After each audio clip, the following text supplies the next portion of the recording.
जिनके पास घाव है, घाव भी कहाँ है, यहाँ है। मैं आ रहा। Of course Congress will speak uninterrupted for 2 minutes he will speak. Of course I will give you, but of course I will give you the justice will be.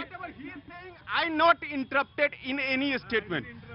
जब केंद्र में कत्ले आम 90 में हुआ था, जब केंद्र में बीजेपी समर्थित बीपी सिंह साहब की सरकार थी, उस सरकार में अटल बिहारी वाजपेयी और लाल कृष्ण आडवाणी जैसे लोग शामिल थे।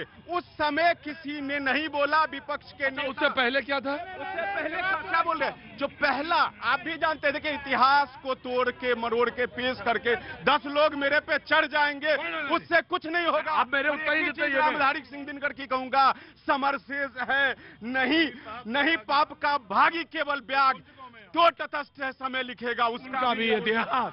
ये पिछली बार मैं आया था, बोल चुका हूं मैं दिनकर जी की।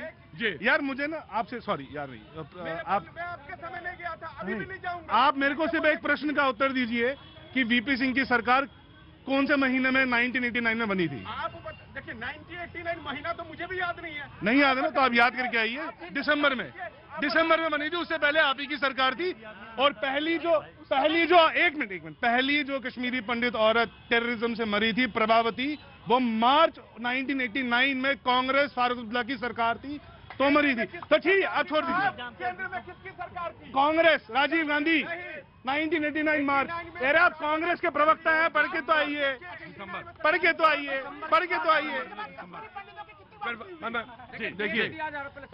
देखिए क्या होता है कि जब भी हम कश्मीर की बात करते हैं, हम लोगों की, आज होम मिनिस्टर साहब भी कश्मीर ही करते रहे।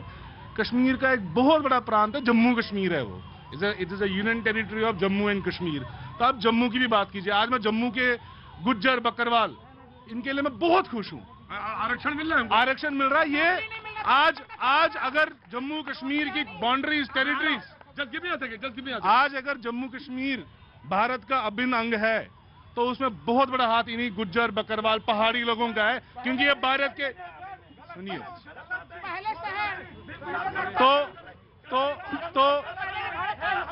370 क्यों आया आपने? 370 क्या था? चलिए बताइए आप, 370 कब आया भारत में? भारत के संविधान चुनाव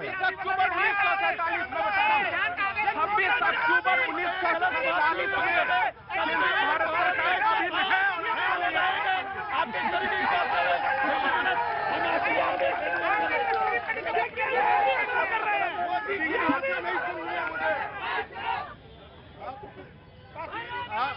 आप देखिए, अब मुझे कांग्रेस के प्रवक्ता, मैं भारतीय हूं, मुझे ये उनके सामने प्रूव करना है। मेरी पूरी पीढ़ियां भारत की सभ्यता, भारत की अस्मिता के लिए अपने कुर्बानियां देती आई हैं। मुझे कोई सर्टिफिकेट आपसे नहीं चाहिए, ठीक है? आप सुनिए, भारत का अभिन्न अंग। आप ये नौटंकी कम कीजिए, बात सुनिए आराम से, खड़े रहिए। तो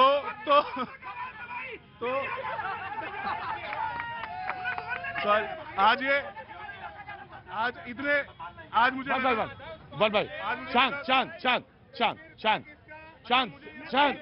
मुझे ये बताइए, प्लीज, मुझे ये बताइए, आप जो इतना परेशान आज हो रहे हैं, कश्मीर में जो रिजर्वेशंस मिली है, उसमें मेजॉरिटी कम्युनिटी कौन सी है जिनको रिजर्वेशन मिलेगी? एक मिनट रुकिए, बताइए कौन सी कम्युनिटी है? अच्छा चलिए, मुझे ये बताइए, आज आप होम मिनिस्टर साहब रजौरी गए थे, तो रजौरी जम्मू कश्मीर के नक्शे में कहाँ आता है? प्रॉब्लम क्या हो गई है? दिल्ली में बैठ के जम्मू कश्मीर के बारे में ये स्पेशलिस्ट हो जाते हैं, इनको वहां की ना ज्योग्राफी नहीं पता, टोपोग्राफी नहीं पता, डेमोग्राफी नहीं पता, हिस्ट्री नहीं पता। इनको ये नहीं पता कि 1989 में वीपी सिंह की सरकार कब बनी थी और कांग्रेस के समर्थक यहाँ पे होते हैं। आप इनको ये पूछिए, आप इनके उसे धारा 370 जब लाया गया तो बैकडोर में एंट्री करवाई, तो किसने लाया? आप बता दीजिए, वीपी सिंह की सरकार में सबसे बड़ा पलायन हुआ था कश्मीरी पंडितों का कि नहीं? और उस समय कत्लेआम हुआ कि नहीं चल रहा? तो तब ये झूठ बोल रहे हैं और आप मुझे बोलने नहीं दे रहे। देखिए, लोकतंत्र का डिबेट है। सुनिए, अरे अभी तो आपकी मोदी की सरकार है, आज क्यों पलायन हो रहा? आज क्यों पलायन हुआ है? आज दूसरा सबसे बड़ा पलायन मोदी जी की सरकार में हो रहा है। ये सुनने की, देखिए, मोदी की भाषा नहीं चलनी चाहिए, बात है वहां की जुबान की चली जाए। एक व्यक्ति किसी राज्य को प्रेजेंट नहीं कर सकता। मैं कहीं से भी जम्मू कश्मीर का, देखिए, कश्मीर पर चर्चा हो और इस तरह से हम लोग अगर आपस में भिड़े, तो मैं समझता हूँ ये भी एक अन्याय है कश्मीर के साथ। कश्मीर के विषय में जहां राजनेताओं को, सरकार को संवेदनशील होना चाहिए, वहां आम जनों को भी संवेदनशील होना चाहिए। एक बात जो कई बार भाजपा के पक्ष से कहा जाता है, या उस तरह के जो विचारधारा जिसकी बात होती है, एक विधान एक संविधान, वो एक अलग विषय है। 370 है तो 371 भी है, उस पर भी चर्चा होनी चाहिए। और हमें लगता है कि अब वो समय आ गया कि उस पर भी चर्चा हो जाएगा। लेकिन एक बात ईमानदारी से ये कहनी होगी कि भारतीय जनता पार्टी ने टेक ओवर जब किया कश्मीर को पूरी तरह से, महबूबा से रिश्ता छिन्न होने के बाद, तो एक नई क्रांति आई। और जो बात इन्होंने अभी बक्करवाल की, अभी राज्यसभा से चुने गए गुलाम अली खटाना, जरा फारूक अब्दुल्ला साहब बतावे, परिवार की बात अभी हो रही ना, 3 परिवार, फारूक अब्दुल्ला साहब जरा बतावे कि उनके शासनकाल में उनके अब्बा हुजूर से लेकर बेटा हुजूर 3 पीढ़ी हो जाए, बक्करवाल को कभी विधानसभा में कोई मंत्री। जनाब आली, डिबेट जरा बड़ी है, बोलने वाले लोगों से मैं गुजारिश करूंगा कि आज बैठ के ही बोले, खड़े होकर आगे ना आए तो ज्यादा अच्छा है। वक्त छोड़े से ब्रेक का, ब्रेक के बाद मैं फिर हाजिर होता हूं।